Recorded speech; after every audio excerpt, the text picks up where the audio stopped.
Awash National Park lies about a 4-hour drive east of Addis Ababa. It can be done as a day trip, but it's better to spend at least 2 nights there, as I did, in the nearby town. To do the trip, I hired a vehicle with a driver. The main road goes through part of the park, and the entrance gate lies right beside the highway.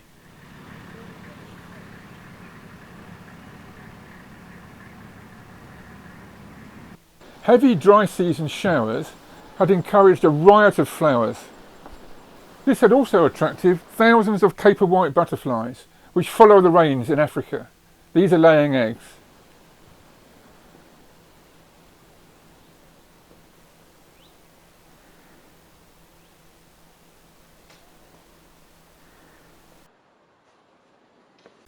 In this park, visitors come as much to see the Awash Falls as to view the wildlife.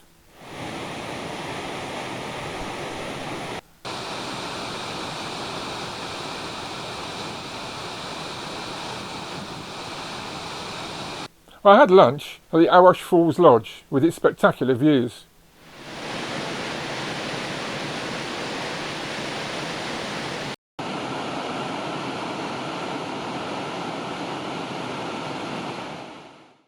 Below the raging falls, a couple of crocodiles were riding the current, obviously hoping that something edible would be washed over. 2 larger crocodiles were doing what crocodiles normally do, lazing around in the sun. Later that afternoon, I went for a stroll around the campsite nearby. First of all, I found this day-flying moth.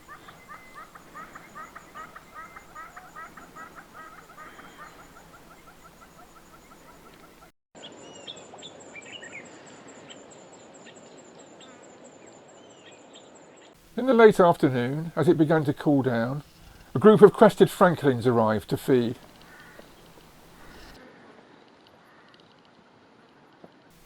These were filmed at quite close range as my guide and myself stood in full view.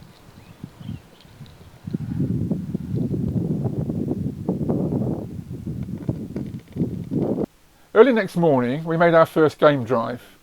A first brief stop to admire a red-billed hornbill. A group of white-headed buffalo weavers flew into the adjacent tree while I was filming the hornbill. And they were joined on the right by a white-crested helmet shrike, which now flew off.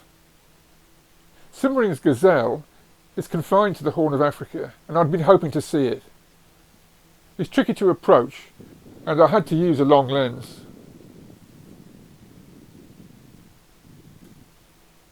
Even so, they weren't happy and quickly wandered off.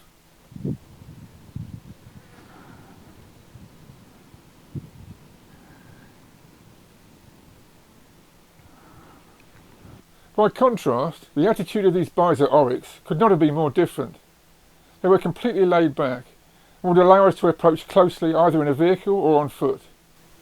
As you can see by the way they're constantly flapping their ears and waving their tails, they are incessantly plagued by biting flies.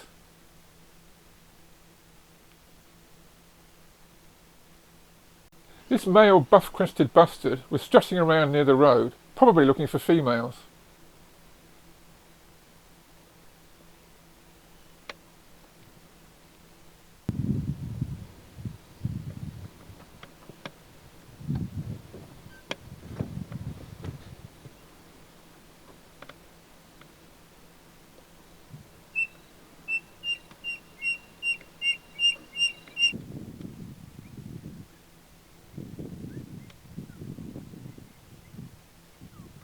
Increasing numbers of Cape of White butterflies seem to be showing up by the hour.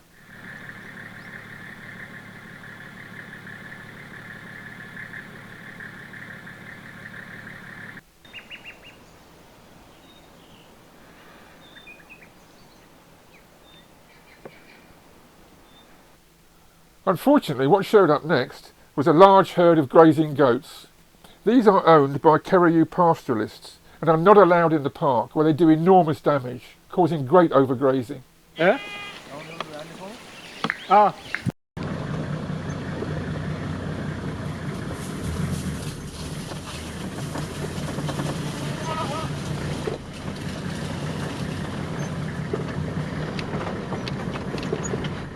An evening game drive showed us this Salt's dik-dik, one of the smallest antelopes in the world and quite a rare species.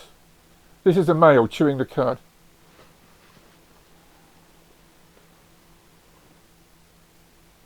This is his mate.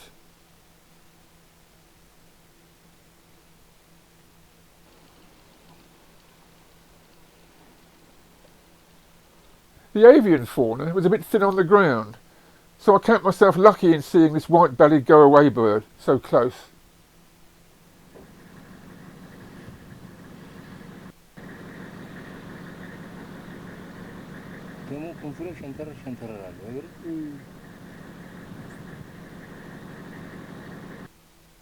This large leopard tortoise couldn't fly away, but nevertheless I had to be very careful not to go too close and frighten it. I didn't want it to back into its shell.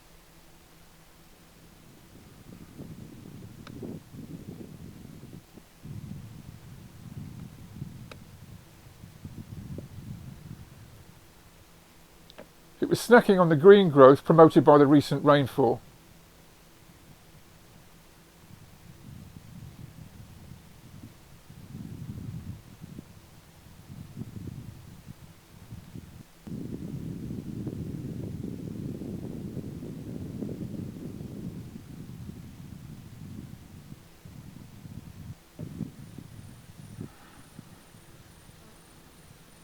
In this shot you can get an idea of its size.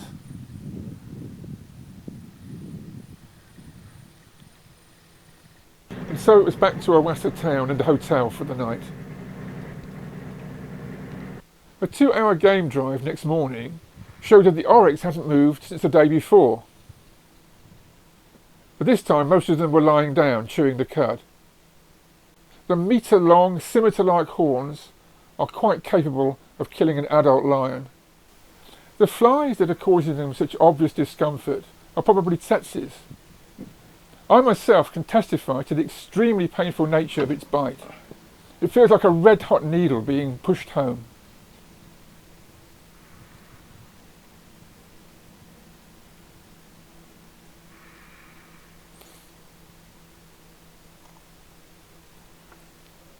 Resting in the shade from the heat of the day, this hare decided its best bet was to stay put when we arrived.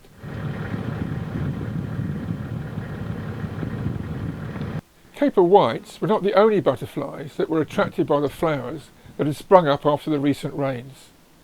There were also these legionnaires.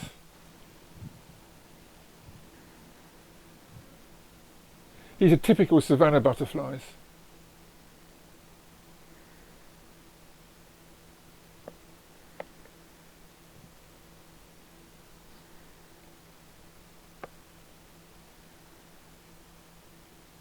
Some flowers, though, didn't seem to attract the butterflies.